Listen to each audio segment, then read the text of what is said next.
안녕하세요. 역사 돋보기입니다. 6.25 전쟁 6부입니다. 장진호 전투에서 목숨을 건 후퇴 이후 미군 본부는 동부전선에 있는 전 국군 및 유엔군 함흥으로 철수하라는 지시를 내렸습니다. 서부전선에선 12월 6일 이미 평양을 빼앗겼고요. 동부전선에선 12월 11일이 되면은 함경도에 있던 전 국군 및 유엔군이 함흥으로 모입니다. 동부전선의 모든 미군 사단을 총괄하던 미 제10군단은 함흥에 교두보를 확보하고 흥남 항구에서 배를 타고 동해안을 따라 부산까지 철수할 준비에 나섭니다. 이름하여 흥남 철수작전.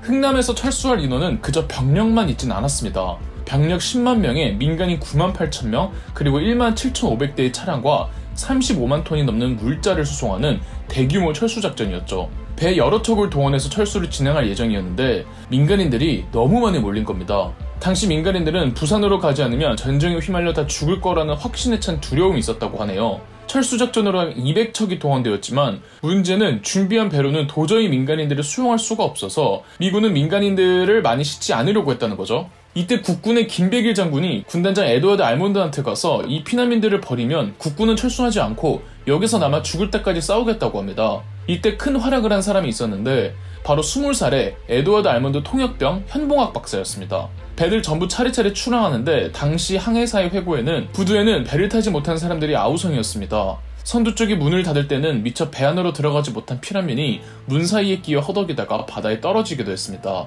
배에 탄 미군들이 배를 빨리 떼려고 허공에 총을 막 쏘았어요. 우리 배가 출항하자마자 흥남시대가 불바다가 됐는데 철수선을 타지 못하고 부둣가에 아우성치던 그 많던 피난민들이 어떻게 됐는지 궁금합니다 라고 했죠. 어떻게든 배에 타려고 쇠문에 매달리고 끼이고 난리도 아니었다죠. 이제 마지막 메러디스 빅토리오 하나 남아있었는데 여전히 민간인들이 많이 남아있었습니다. 여기서 현봉학 박사는 선장이었던 레너드 라루에게 저 피라민들을 버리지 말라며 간곡하게 부탁을 하자 레너드 라루 선장은 배에 실었던 모든 무기와 물자를 버려 무게를 줄이고 남아있던 피난민 1만 4천 명을 전부 태웁니다. 레너드 라루 선장은 이렇게 회고하는데요. 북한 피라민들이 선창에 때를 지어 있었습니다. 그들은 수레로 나를 거나 들 것 혹은 끌고 다닐 수 있는 것은 모두 가지고 나왔습니다. 그들 옆에는 놀라운 병아리들처럼 아이들이 있었습니다. 거의 덩키르크에 준하는 최대 규모의 철수작전이었습니다. 마지막 배였던 메러디스 빅토리오는 12월 23일 흥남 부두를 출발해서 24일 목적지였던 부산에 도착하지만 부산에 너무 많은 피난민들이 몰려서 25일 거제도에 도착합니다. 수용 인원이 2,000명인 배에 1만 4천 명이 탔다 보니 위생은 최악이었고 다들 앉지도 못한 채 계속 서 있었다고 합니다. 이건 비단 마지막 메러디스 빅토리오뿐 아니라 앞서 출항한 다른 배들도 민간인들을 빼곡하게 차 있었습니다. 그럼에도 메러디스 빅토리오에서 죽은 인원 없었고요. 오히려 인원이 늘어났는데요. 배 안에서 철수 중에 5명의 아이가 태어난 겁니다. 훗날 메러디스 빅토리오는 단일배로 가장 큰 규모의 구조작전을 수행했다는 기록으로 기네스에도 등재됩니다. 한편 중공군과 북한군은 계속 남하를 했는데요. 함경도를 지나 강원도에선 다시 한번 국군 3사단이 춘천, 홍천에서 북한군의 공격을 잘 막아내고 있었습니다. 북한군의 유격 게릴라 전술을 다 막아냈는데 마지막 12월 31일 중공군이 가세한 힘으로 결국 춘천과 홍천을 빼앗깁니다. 비슷하게 임진강 파주에서 이번에도 국군 1사단이 중공군과 임진강 4수전을 벌였는데요. 이른바 중공군의 신정공세라고 1월 1일에 대규모 공격 지시를 내립니다. 마오쩌둥은 유엔군보다는 상대적으로 힘이 떨어지는 국군을 노렸습니다. 유엔군도 빠르게 임진강에서 국군 1사단을 지원을 해주었는데요.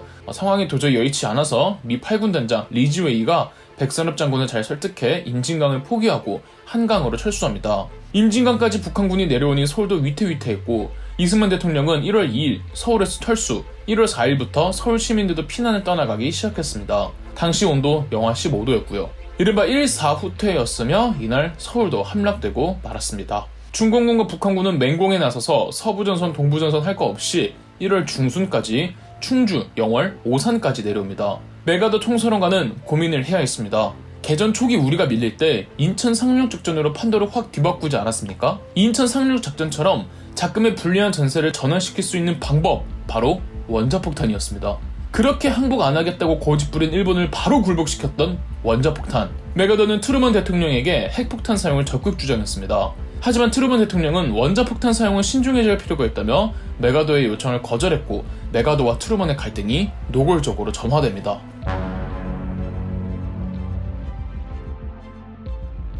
일사후퇴 때 일어났던 끔찍한 전쟁의 비극 사건이 하나 더 있습니다. 바로 국민방위군 사건인데요. 후퇴에 앞서 유엔군과 국군의 고민거리가 두 가지가 있었습니다. 첫째, 국군 병력이 너무 없다. 둘째, 다시 중공군과 인민군에게 남한 영토를 빼앗기게 되면 아까운 대한민국 청장년들을 인민군에게 빼앗긴다.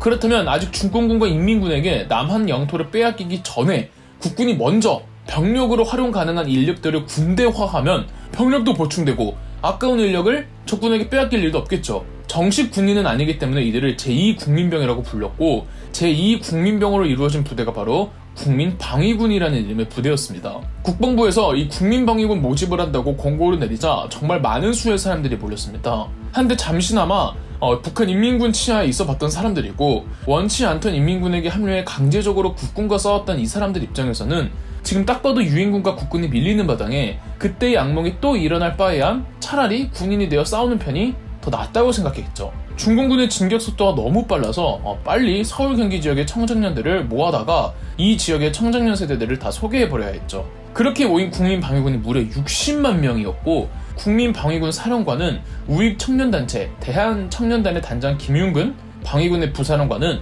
우익계열 독립군 출신의 유니컨이었습니다. 이 창덕군 후원에서 출발한 국민방위군은 정식적인 병사들이 아니었던 터라 국방부는 우선 이들을 위험지대인 서울 경기 지역에서 빼내고 기초 군사 훈련을 시켜야 해서 후방의 훈련소로 이동합니다. 그렇다면 이들을 인솔할 현장 장교들을 붙여줘야 하잖아요. 인솔자들은 정식 장교들이 아닌 그저 우익 청년단체에서 활동하는 사람들 가운데 갑자기 장교직위가 하사된 비전문 장교들이었고 그 수도 매우 적었습니다. 국민방위군 사람들은 사실상 본인들이 알아서 지정된 후방의 훈련소로 가야만 했습니다. 차량 지원 없이 후방까지 맨발로 걸어가야만 했고 심지어 주요 교통로는 유엔군이 작전선 차단할 수밖에 없어서 산과 등 매우 험한 길을 통해 가야만 했습니다. 날은 추운데 보급된 옷들도 없었고 2인당 한 장의 가마니가 끝이었고 식량조차 지급되질 않았죠. 왜 이렇게 됐을까요? 우선 처음 국민방위군 기획 단계에서 국방부는 예산안 편성이 되지도 않은 채 기획안을 통과시켰습니다. 국민방위군을 관리할 예산을 부랴부랴 만들어서 그 조달 과정도 급하게 구축하다 보니 그 예산이 중간에서 수도 없이 많이 새어 나갔던 겁니다. 특히 사령관이었던 김윤근과 부사령관 유니컨의 주머니로 들어갔죠. 횡령한 예산이 그 당시 돈으로도 무려 50억 원이 넘었습니다. 국민방위군 전체의 20%가 중간에 추위와 배고픔으로 사망했으며 사망자 수는 10만 명 정도라고 하지만 실제로는 더 될 것으로 보이며 사실 추산이 불가능합니다. 설령 도착한 나머지들도 도저히 사람꼴이 아니었고 도착한 훈련소에서도 이들을 수용할 여건이 안 된다며 다른 훈련소로 보내버리기도 했죠. 이 대규모 인원이 전국을 돌고 거짓골을 하면서 이 군인이라고 하면서 밥을 빌어먹으니 목격담이 전국적으로 속출했고 국방부에까지 항의 건의가 빗발쳤던 겁니다. 신성모 국방부 장관과 김윤근 사령관은 국민방위군 운영에 아무런 문제가 없다고 시치미를 떼지만 헌방사령대의 조사로 쉽게 이 비리들이 다 까발려집니다. 1951년 5월 국민방위군을 공식적으로 해산하기로 했고 국민방위군 사건에 대한 실망으로 이시영 부통령은 자진사퇴를 했으며 신상복 국방부 장관은 해임됐고 육군 참모총장까지도 교체되었습니다. 연이은 재판 끝에 주범인 사령관 김윤근, 부사령관 유니컨 등 5인이 공개 처형되었죠. 이 다음은 7부에서 찾아오겠습니다. 그럼 역사 돋보기였습니다. 영상 재미있으셨다면 구독과 좋아요, 알림 설정까지 해주시면 감사드리겠습니다.